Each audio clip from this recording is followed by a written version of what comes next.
आदरणीय अध्यक्ष जी, बंकिम दा ने जब वंदे मातरम की रचना की तो स्वाभाविक ही वो स्वतंत्रता आंदोलन का स्वर बन गया। पूरब से पश्चिम, उत्तर से दक्षिण, वंदे मातरम हर भारतीय का संकल्प बन गया। इसलिए वंदे मातरम की स्तुति में लिखा गया था, मातृभूमि स्वतंत्रता की वेदिका पर मदोमय, मातृभूमि स्वतंत्रता की वेदिका पर मोदमय, स्वार्थ का बलिदान है यह शब्द है वंदे मातरम। है सजीवन मंत्र भी यह विश्व विजयी मंत्र भी, शक्ति का आह्वान है यह शब्द वंदे मातरम। उष्ण शोणित से लिखो, वक्षस्थली को चीरकर, वीर का अभिमान है यह शब्द वंदे मातरम। आदरणीय अध्यक्ष जी, कुछ दिन पूर्व जब वंदे मातरम 150 का आरंभ हो रहा था तो मैंने उस आयोजन में कहा था, वंदे मातरम हजारों वर्ष की सांस्कृतिक ऊर्जा भी थी, उसमें आजादी का जज्बा भी था और आजाद भारत का विजन भी था। अंग्रेजों के उस दौर में एक फैशन हो गई थी भारत को कमजोर, निकम्मा, आलसी, कर्महीन, इस प्रकार भारत को जितना नीचा दिखा सके ऐसी एक फैशन बन गई थी। और उसमें हमारे यहां भी जिन्होंने तैयार किए थे वो लोग भी वही भाषा बोलते थे। तब बंकिम दा ने उस हीन भावना को भी झकझोरने के लिए और सामर्थ्य का परिचय कराने के लिए वंदे मातरम के भारत के सामर्थ्यशाली स्वरूप को प्रकट करते हुए आपने लिखा था, तम ही दुर्गा दश प्रहरण धारिणी, कमला कमल दल विहारिणी, वाणी विद्या दायिनी, नमामि त्वाम नमामि कमलाम, अमलाम अतुलाम, सुजलाम सुफलाम, मातरम वंदे मातरम।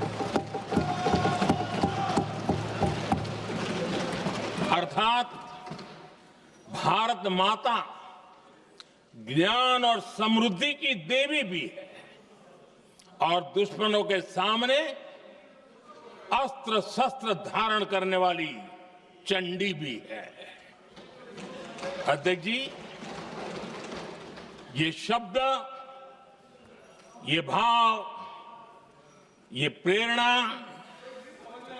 गुलामी की हताशा में हम भारतीयों को हौसला देने वाले थे। इन वाक्यों ने तब करोड़ों देशवासियों को यह एहसास कराया कि लड़ाई किसी जमीन के टुकड़े के लिए नहीं है, ये लड़ाई सिर्फ सत्ता के सिंहासन को कब्जा करने के लिए नहीं है, ये गुलामी की बेड़ियों को मुक्त कर हजारों साल की महान जो परंपराएं थी, महान संस्कृति, जो गौरवपूर्ण इतिहास था, उसको फिर से पुनर्जन्म कराने का संकल्प इसमें था।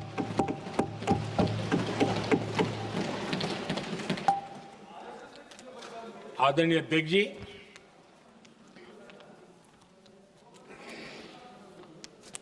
वंदे मातरम, इसका जो जन जन से जुड़ाव था, ये हमारे स्वतंत्र संग्राम की एक लंबी गाथा अभिव्यक्त होती है। आदरणीय अध्यक्ष जी, जब भी जैसे किसी नदी की चर्चा होती है, चाहे सिंधु हो, सरस्वती हो, कावेरी हो, गोदावरी हो, गंगा हो, यमुना हो, उस नदी के साथ एक सांस्कृतिक धारा प्रवाह, एक विकास यात्रा का धारा प्रवाह, एक जन जीवन की यात्रा का प्रवाह उसके साथ जुड़ जाता है।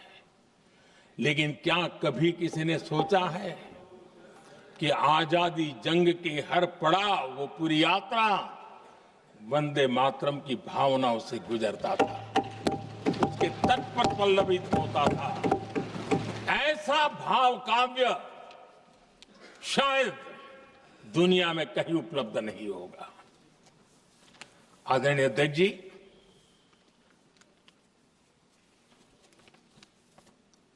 अंग्रेज समझ चुके थे कि 1857 के बाद लंबे समय तक भारत में टिकना उनके लिए मुश्किल लग रहा था।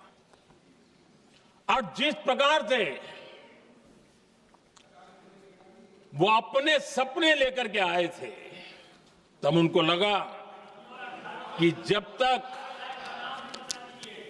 तक भारत को बांटेंगे नहीं, जब तक भारत को टुकड़ों में नहीं बांटेंगे, भारत में ही लोगों को एक दूसरे से लड़ाएंगे नहीं, तब तक यहां राज करना मुश्किल है। और अंग्रेजों ने बांटो और राज करो इस रास्ते को चुना और उन्होंने बंगाल को इसकी प्रयोगशाला बनाया, क्योंकि अंग्रेज भी जानते थे वो एक वक्त था जब बंगाल का बौद्धिक सामर्थ्य देश को दिशा देता था, देश को ताकत देता था, देश को प्रेरणा देता था। और इसलिए अंग्रेज भी चाहते थे कि बंगाल का ये जो सामर्थ्य है वो पूरे देश की शक्ति का एक प्रकार से केंद्र बिंदु है। और इसलिए अंग्रेजों ने सबसे पहले बंगाल के टुकड़े करने की दिशा में काम किया। और अंग्रेजों का मानना था कि एक बार बंगाल टूट गया तो ये देश भी टूट जाएगा और वो यावत चंद्र दिवाकरो राज करते रहेंगे, ये इनकी सोच थी।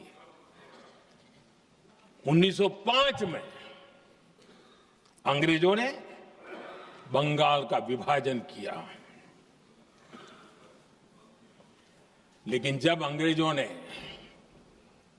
1905 में ये पाप किया तो वंदे मातरम चट्टान की तरह खड़ा रहा।